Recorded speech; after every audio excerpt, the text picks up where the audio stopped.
حين اهتدى. Alors, ma vie pour l'instant, elle est très simple. Je travaille donc à l'école en tant que directeur la journée et les week-ends, je vais à l'université par rapport à l'éducation. Donc vraiment, je fais de mon maximum par rapport à l'éducation pour aider la communauté musulmane ici à Bruxelles et en Belgique. بعد إسلامه ابتلاه الله سبحانه وتعالى بمرض السرطان عافانا الله وإياكم. فكيف واجه هذا البلاء؟ واجهه بتدبر القرآن فصبره الله وثبته. Il y a dans la sourate al-Baqarah, la fin de la sourate al-Baqarah me touche énormément. Parce que c'est spécialement aucune âme n'est éprouvée plus que ses capacités. Ce morceau-là, je l'ai vécu parce que j'ai eu un cancer il y a quelques années. Donc j'étais déjà converti, alhamdoulilah, et avec un cheminement qui était mon cheminement, petit à petit. Et puis j'ai eu ce cancer, et ce cancer est la meilleure chose qui me soit arrivée.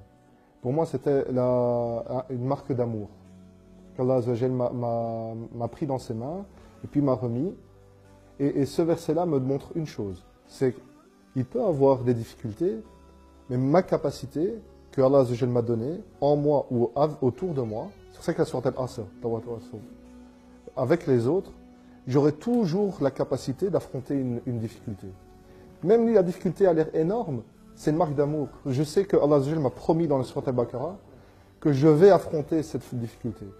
Parce qu'aucune âme n'est éprouvée plus que sa capacité. Jamais. Donc, subhanallah, quoi qu'il arrive, j'aurai la paix.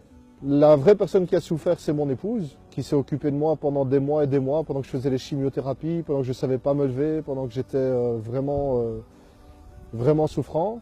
Et finalement, c'est elle qui a subi et alhamdoulilah, Azzawajal lui a donné la patience et l'endurance. Et c'était plus une épreuve pour elle que pour moi, parce qu'en réalité, c'était un moment presque savoureux, parce que ça me permettait de mettre entre parenthèses la vie, pour savoir ce que c'était la vie et à quoi elle servait. يا نفحة القرآن فوحي عطرا على قلبي وروحي يا بلسما يطوي جروحي لولا الهداية ما ارتويت. البعض يقول إن الله سبحانه وتعالى ابتلاه بمرض وتقولون خير. وين هذا الخير؟ بلال لما قعد مع أصحابه قالوا له أنت بعد ما أسلمت الله سبحانه وتعالى ابتلاك بهذا المرض وتقول إن الله سبحانه وتعالى يحبك. شوفوا رد بلال عليهم. Et je leur donne un simple exemple. Je leur demande, réfléchissez. On dit qu'une femme, une mère, a cassé le bras de son enfant. Qu'est-ce qu'on va penser? C'est pas bien, c'est ceci, c'est... Maintenant, on va dire, l'enfant allait traverser la rue, la voiture arrivait. La mère a vu la voiture, elle a pris l'enfant. Maintenant, je redis la phrase. Une mère a cassé le bras de son enfant. Qu'est-ce qu'on en pense maintenant? Alhamdulillah, c'est une bonne mère. C'est exactement la même chose. Nous sommes l'enfant. On ne se rend pas compte, on ne voit rien, on ne voit pas les voitures. On ne voit pas ce qui se passe. Et Allah Azzawajal, lui, il voit ce qui se passe et ce qui est bien pour nous. Et c'est là où on a confiance en lui. Quoi qu'il se passe, quoi qu'il nous arrive, c'est que c'est un bien pour nous. Et heureux est le croyant, car quand il lui arrive un bien, pour lui c'est un bien, et quand il lui arrive un mal, pour lui c'est un bien. Par rapport à la maladie, donc au cancer que j'ai eu, en fait, ça a permis aussi de trier les vrais amis des faux amis, les bons amis des mauvais amis.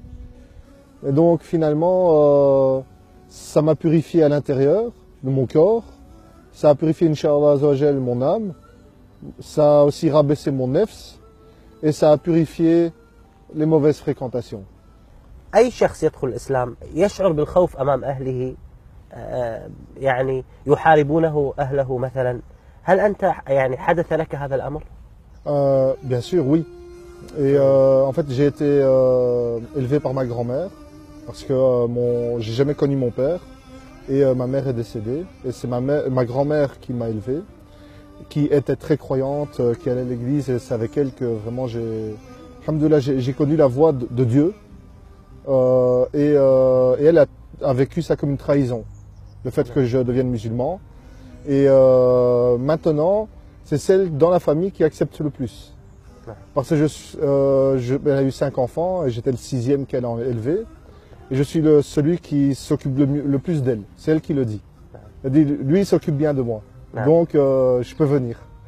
Et elle accepte mon épouse avec le foulard, les enfants, la viande halal, il n'y a pas de problème. Alhamdulillah, alhamdulillah. من رحمة الله سبحانه وتعالى بنا أنه سهل لنا طريق التوبة والرجوع إليه، وهذه نعمة عظيمة قد لا يدركها كثير من الناس.